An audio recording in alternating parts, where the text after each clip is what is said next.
Hey YouTubers, and welcome back to another DVD and Blu-ray update for the month of May. I got some, my last video was a while back, I think in March.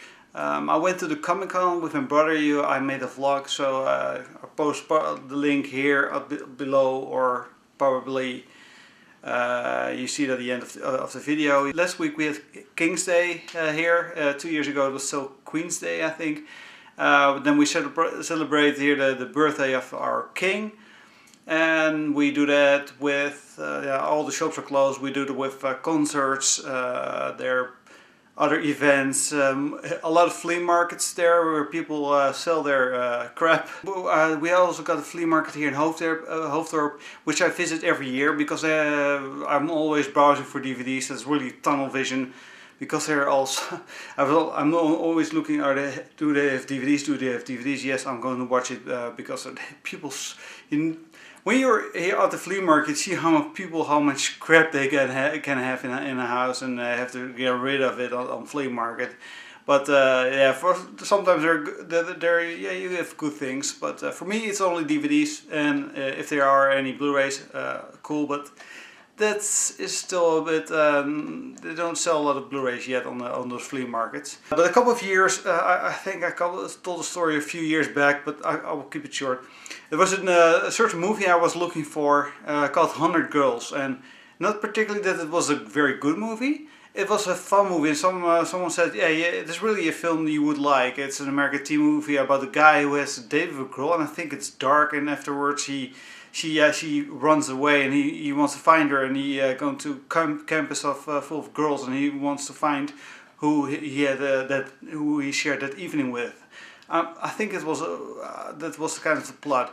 But the movie, it was out of print. I couldn't find it here in Holland. I couldn't find it here on Amazon. I saw it on Play.com once, but it was about, they asked €60 for it.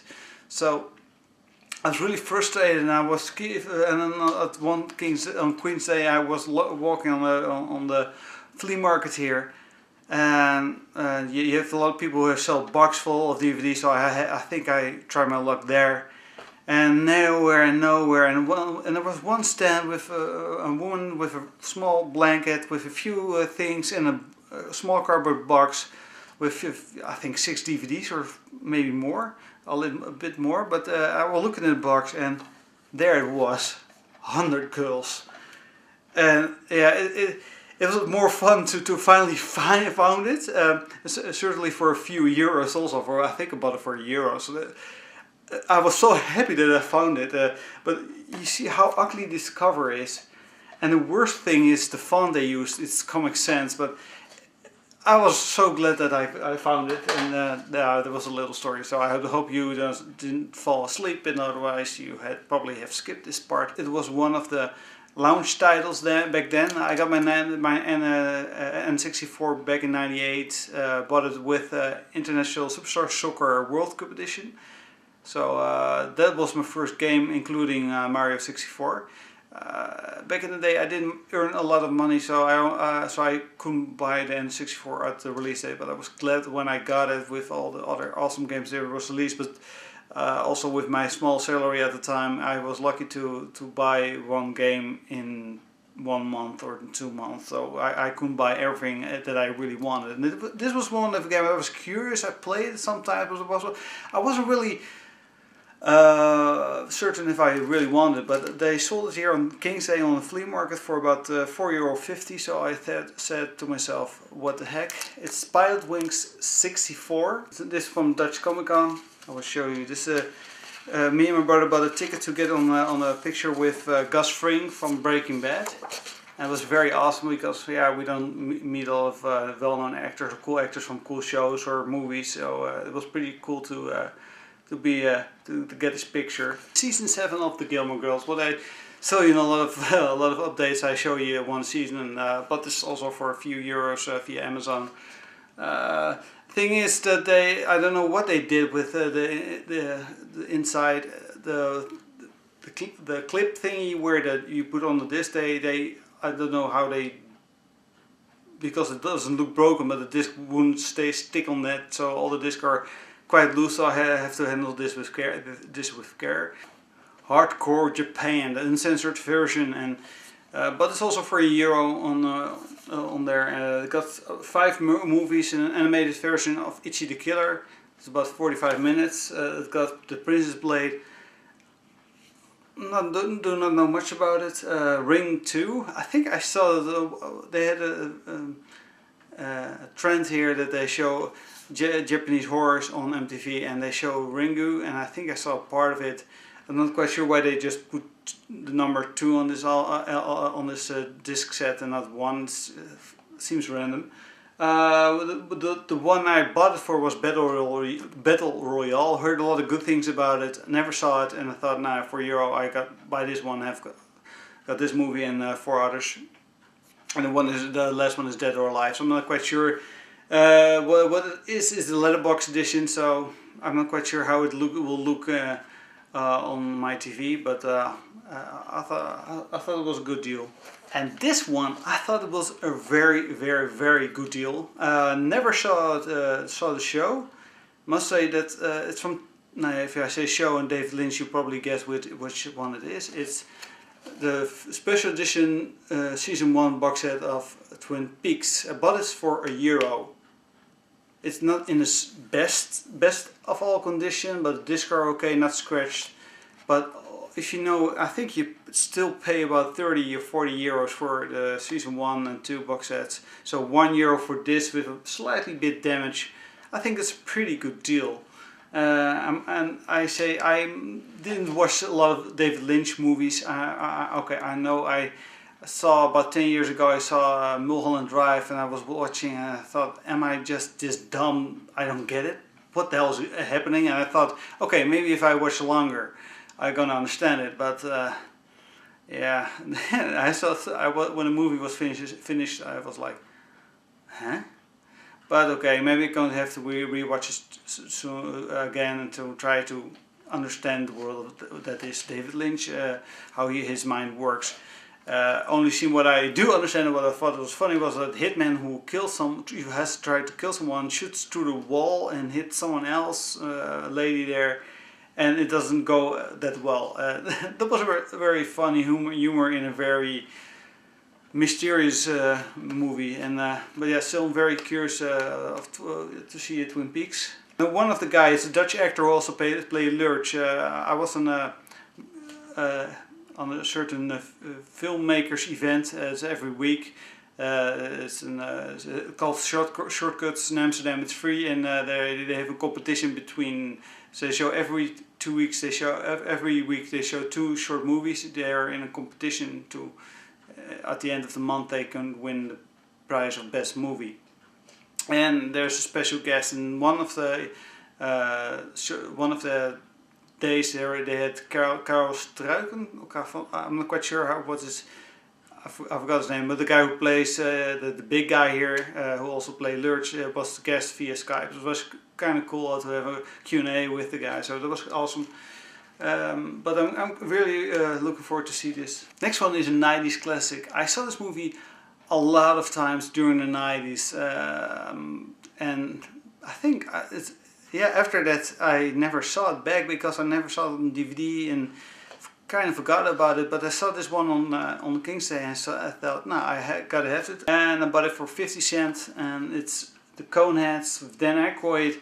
I think Adam Sandler is in it. Jane Curtin, I'm not quite sure who she is, but maybe if I look something up, I will find out. But I remember that I liked it back in the 90s. It could be a totally different story right now. I think this one I still need to get. My Stepmother is an Alien. It's also a movie that I saw a lot of times. But yeah, I'm quite curious how this, if it still holds up for me, if it still is as cool as back then. Next one I got at the thrift shop for 40 cents. It's Homeland season 1 now for 40 cents. I was thinking waiting and buy it on Blu-ray or as one box set, but sometimes I think about it, should I buy it on DVD or Blu-ray. In this case, 40 cents for the DVD for a season of Homeland. I think that's a pretty good deal. The discs are in good state, so I thought, what the heck. Next one is a Dutch show based on a British series. It's called Dr. Tina's. I'm not quite sure what the British series name, but if some of some people from Britain knows the story, it's about a doctor who he's working at the hospital, but he faints at the sight of blood, and moves back to a small village, try to become a doctor there, and try to get over his fear of blood, and try to get back to work at the hospital. I'm not quite sure what. He's a bit of a strange fellow. He is socially awkward. He's sometimes very rude. But that's the series about. But if you know British, you know this sounds familiar. Now yeah, you probably know the show. Can't remember the British title for it, but this is a very fun Dutch show. Now there are two chick flicks on the way. The first one is Notting Hill. Saw it in the cinema. What do I have to say about it? And it's a great movie. I liked it.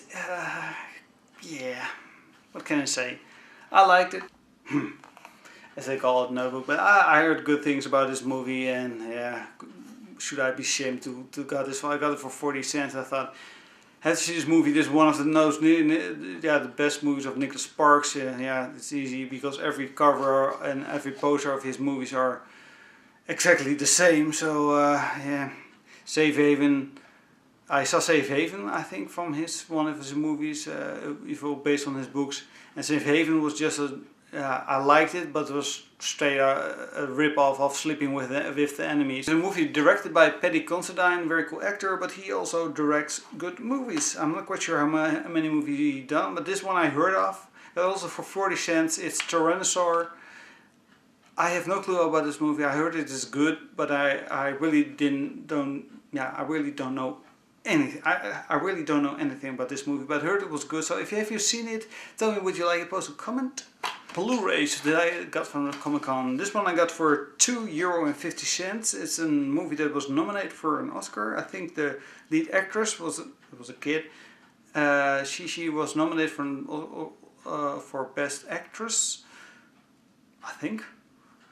It's Beast of a Southern Wild. I didn't see this movie. I'm not quite sure if it was released here in Holland in cinema, but I heard good things about it, and for €2.50 I thought it was a pretty damn good deal.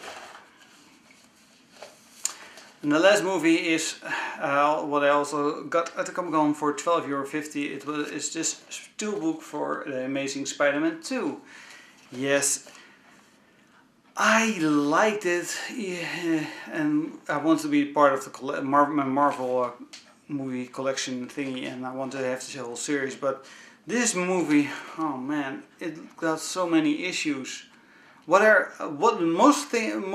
like in this movie was the story. And it's kind of weird for when you're watching a superhero movie. It was the story, actually the story between Peter Parker and Gwen Stacy. That was pretty enjoyable. Also, the scenes where they have together, it was really fun. But it was such a mess with Paul Giamatti character. They could cut that easily out of there. I was not very fond of Norman Osborn. I think the chemistry between Peter Parker and Norman and Harry Osborn was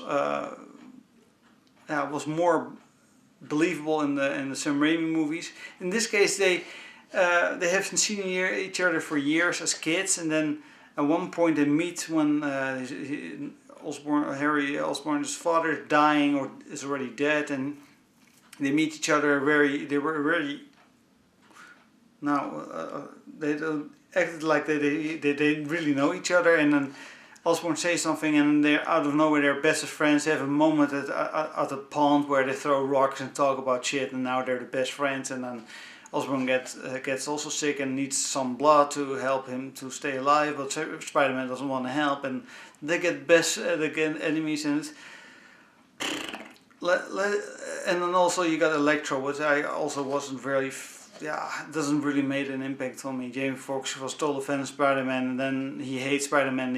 He falls in a pond with ales, and then he's Electro, and then he hates Spider-Man, and he must die. And it was it was too bad that they spend more time, and it's a movie about, it's about 2.5 hours, and they spend more time on the relationship between Peter Parker and Gwen Stacy and her ghost dad that appears sometimes. And instead of tone that a bit down, because we know they have a relationship, we saw it build up in the first movie, so they could tone it a bit down and give more attention to Peter Parker and Harry Osborn bonding thing, so we can believe what's eventually happening with him, and not forced like Venom from in the Spider-Man 3 movies. It was such a mess. It could be so great, and the Poggy Mutty thing, what I said, it could cut it out. So I'm glad they're rebooting it again, but hopefully they do it right now, and because this was kind of, a most point, I really hope for this one to be better than the first one, and it was kind of disappointing. Long stories I had, so I hope you didn't fall asleep. Those were all my DVDs and Blu-rays, and I don't know where my next DVD, what my next video is. Still kind of think of making more videos, more about of movie news and other kind of news that comes out, and talk about that and get some feedback with you guys to make more videos. But I'm not not sure if I have time for that, because I'll still have to find a job then. So when I find a job and I have time, I will do that and make short movie updates, and hopefully it gets well responded. If it doesn't get any views, or not that many, I will quit it. But yeah, that's a thing of trying, and if it works, it works. If not, you know you have tried. So yeah, please give me this video a thumbs up. Came across my video and you liked it and you didn't know me and you want to see more, please hit the subscribe button so you will be updated on my next video. So thank you for watching, thank you for subscribing. This was Flumst and out. Cool.